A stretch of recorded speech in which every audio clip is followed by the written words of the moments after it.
तिर्यक गुणा। हाँ साथियों, आज मैंने आपके लिए गुणा की एक नई विधि ऊर्ध्व तिर्यक गुणा आपके सामने लेकर आया हूँ।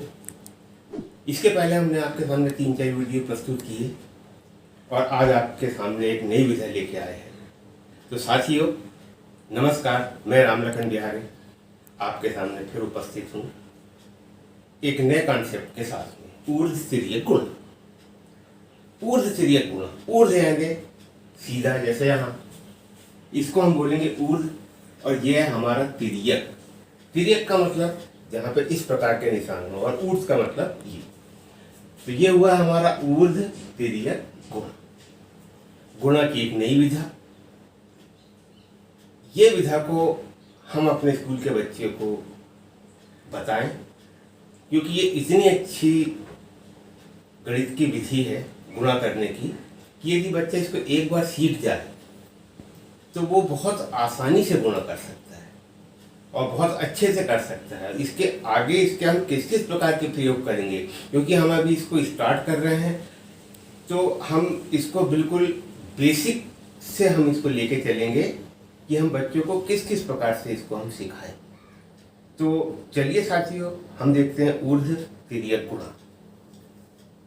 यहाँ पर हमको 23 में 21 का गुणा करना है। एक बात और मैं आपको बता दूं कि ऊर्ध्व तिर्यक गुणा किस जगह पे उपयोगी है।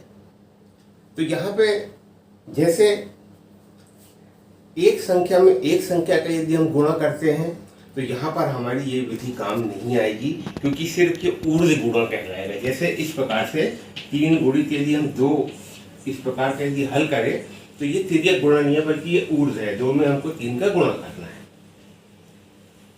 ऊर्ध्व तिर्यक गुणा जहां पे 2 अंक ऊपर भी हो, 2 अंक नीचे भी हो, 3 अंक ऊपर हो, 3 अंक नीचे हो, ऐसी जगह पे हम ऊर्ध्व तिर्यक गुणा का उपयोग कर सकते हैं। अगर मान के चलो कि ऊपर दो संख्या है, नीचे एक संख्या है, ऐसी जगह पे ऊर्ध्व तिर्यक गुणा हमारा काम नहीं करेगा। तो साथियों आज जो मैं आपको बताने वाला हूँ, 2 अंकों में 2 अंकों का गुणा ऊर्ध्व तिर्यक गुणा से हम किस प्रकार करेंगे। तो चलो साथियों, मैं आपको गुणा की अब जानकारी देता हूँ। तो हम 23 में 21 का गुणा करेंगे। तो इसको हल करने के लिए हम बच्चों को, क्योंकि हम बेसिक स्तर पे इसको हम बता रहे हैं, तो हम उनको एक एक जानकारी बताएं। तो 23 गुणित 21, यहाँ पे हम ये लिखा हुआ है हमारा, ये ऊर्ध्व तिर्यक गुणा का सूत्र है। यदि हम इसको अपनी गणित की भाषा में अगर देखें तो इसको हम बोल सकते हैं 1, इसको हम बोल सकते हैं गुणा, और इसको हम फिर से बोल सकते हैं 1। यदि मान के चलो हमको याद करना था, इस प्रकार से बोल सकते हैं इसको 1 गुणा 1 या 1 गुणित 1। 1 गुणित 1 यदि हमने बोले तो हमारा सूत्र तैयार हो गया 1 गुणित 1। बहुत आसान है, इस प्रकार से हम बच्चों को सिखा दें इसके सूत्र को हम कैसे याद करेंगे। तो क्योंकि गुणा हमारा इस भाग से होता है, तो सबसे पहले जैसे ये हमारा 3 है और ये 1 है, तो हम यहाँ पर लिख देंगे 3 और इस जगह पे लिख देंगे 1। इसके बाद 23 गुणित 21, तो यहाँ पर हम लिखेंगे 23 और इस जगह पे हम लिख देंगे 21। और अब ये बचा तो यहाँ पे हम लिख देंगे 2 और इस जगह पे 2। ये हमने 1 गुणित 1 पे हमको संख्या को कैसे लिखना है ये हमने बता दिए। अब यहाँ पर यह हमारा 1 हुआ, यह हमारा 2 हुआ और यह हमारा 3 हुआ। पहली प्रोसीजर, दूसरी, तीसरी, 2 में हमारी 2 प्रोसीजर है, 1 और ये 2। इस प्रकार से हमने इसको कंप्लीट कर लिए। अब आइए यहाँ पर, क्योंकि यहाँ पे भी हमने हमारा ये 1 नंबर है और ये 1 नंबर का हमने चित्र बनाए हैं, तो हम यहाँ पे लिख देंगे 3 और यहाँ पे लिख देंगे 1। इसका मतलब हुआ 3 गुणित 1 बराबर 3। हम यहाँ पे लिख देंगे 3। अब इसके बाद दूसरा हमारा है जो तिर्यक है हमारा, यहाँ पे लिखा है 23 और इस जगह पे लिखा है 21। अब यहाँ पे क्योंकि ये क्रॉस है हमारा, तो 2 में हम 1 का गुणा करेंगे, तो इस प्रकार से 2 गुणित 1 धन, अब यहाँ पे 3 है और यहाँ पे 2 है, तो 3 गुणित 2, 3 गुणित 2।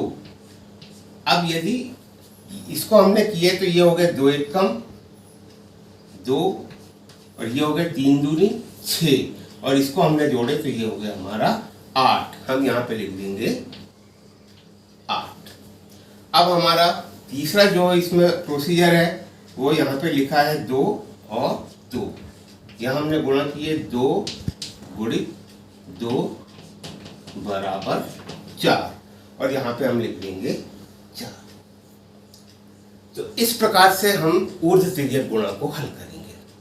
ये जो हमने प्रश्न किए हैं ये इस प्रकार का प्रश्न है जिसमें हासिल का नहीं है। हमने एक प्रश्न बिना हासिल का हम किस प्रकार से हम बच्चों को बताएं, तो उनमें उनको हम ये 3 प्रोसीजर में सवाल को हल करने के लिए बोले, और इनको हम बार बार हल करवाएं, क्योंकि हमको इसके आगे इसका दूसरा उपयोग करना है, और जब वो उपयोग करेंगे, जब ये जानकारी उनको बहुत अच्छे से हो जाएगी, तो निश्चित बात है कि उनको ऊर्ध्व तिर्यक गुणा बहुत अच्छे से बन जाएगा। अब हम इसके बाद देखते हैं हमारा दूसरा 34 गुणित 25। इसमें हमारे हासिल का जो आएगा उसको हम किस प्रकार से हल करेंगे इसकी हम जानकारी देंगे। तो बिल्कुल जैसा हमने पहले प्रश्न को किए थे बिल्कुल उसी प्रकार से हम दूसरे प्रश्न को करेंगे, और ये भी हमारा लिखा है 1 गुणित 1, 1 गुणित 1, 1 गुणित 1। अगर हम 2-4 बार बच्चों को यदि हमने सिखाया तो निश्चित रूप से ये इनको सूत्र हमेशा के लिए याद हो जाएगा। तो ये हमारा हुआ नंबर 1, ये हुआ हमारा नंबर 2, और ये हुआ हमारा नंबर 3। हमने पहले यहाँ पे लिख दिए 4 और यहाँ पे लिख दिए 5। उसके बाद 34 गुणित 25, तो यहाँ पे हमने लिख दिए 34 और यहाँ पे हमने लिख दिए 25, क्योंकि यहाँ पे हम 3 में 5 का गुणा करेंगे और यहाँ हम 4 में 2 का गुणा करेंगे। तो हमारे नंबर 2 जो पॉइंट है ये 2 भाग में बटा हुआ, ये पहला और ये दूसरा। अब ये जो हमारा तीसरा है यहाँ पर हम 3 लिख देंगे और इस जगह पे हम 2 लिख देंगे। तो यहाँ पे हमारा गुणा होगा 3 गुणित 2। इस प्रकार से हम बच्चों को जानकारी दें। अब हम इस प्रश्न को हल करते हैं। तो हमारा नंबर 1 ये लिखा है, इसमें 4 और 5 का हमको गुणा करना है। तो हम यहाँ पर लिख दे 4 और यहाँ 5। इसका हमने गुणा किए तो 4 गुणित 5, तो 4 पंचे 20। यहाँ पे 20 आया है। अब हम यहाँ पे 20 को क्या करेंगे, ये जो शून्य है हम इसको यहाँ लिख देंगे, इसको हम काट देंगे और इसको इस प्रकार से हम गोला लगा देंगे 2 को, क्योंकि 2 अब हमारा ये शेष है। अब इसके बाद दूसरे प्रोसीजर में हम यहाँ लिखेंगे 3 और इस जगह पे हम लिखेंगे 4, यहाँ पर 2 और इस जगह पे 5। अब हम 3 में 5 का गुणा करेंगे तो 3 गुणित 5 धन 4 गुणित 2, धन 4 गुणित 2। अब इसको हम हल करेंगे तो 5 दिया 15 और यहाँ पे ये हो गया 4 दूनी 8, और हमने ये दोनों को जोड़े तो 15 और 8 हमारा हो गया 23। ये 23 हो गया।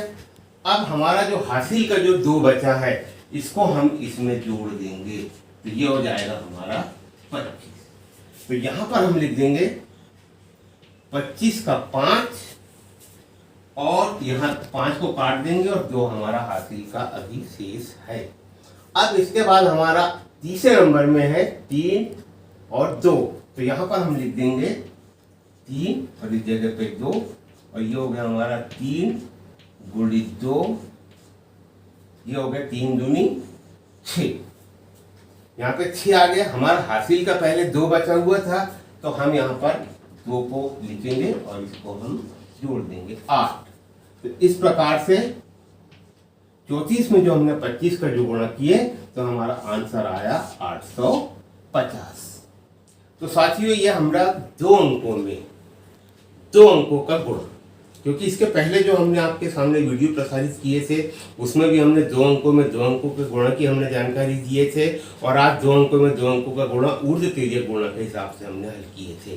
तो साथियों ये हमने इसलिए आपको ये जानकारी दिए हैं क्योंकि ये वैदिक गणित के अंतर्गत ऊर्ध्व तिर्यक गुणा हमारा है, और ये गुणा की सबसे अच्छी विधि है, और इसमें यदि हम प्रश्न को हल करें तो हम कुछ ही देर में इसका उत्तर हम निकाल सकते हैं। इतनी लंबी इसमें हमको प्रोसीजर करने की आवश्यकता नहीं पड़ती है, बशर्त ये है कि कुछ दिन तक के यदि हम इसका प्रैक्टिस कर लें तो ये बहुत अच्छी विधि, क्योंकि इसके बाद मेरा जो आने वाला जो वीडियो है उसमें भी हम ऊर्ध्व तिर्यक गुणा को ही 2 अंकों का पढ़ेंगे, मगर उसमें आप देखेंगे कि हम गुणा को कितनी स्पीड में करते हैं। तो साथियों आज के लिए इतना ही। आने वाले वीडियो में हम आपको फिर गुणा की कोई नई जानकारी आपके सामने हम लेकर आ रहे हैं। तो साथियों यदि आप मेरा YouTube चैनल पहली बार देख रहे हैं तो इसे सब्सक्राइब अवश्य करें, और इसको शेयर और लाइक भी करें। तो आज के लिए सिर्फ इतना ही। धन्यवाद।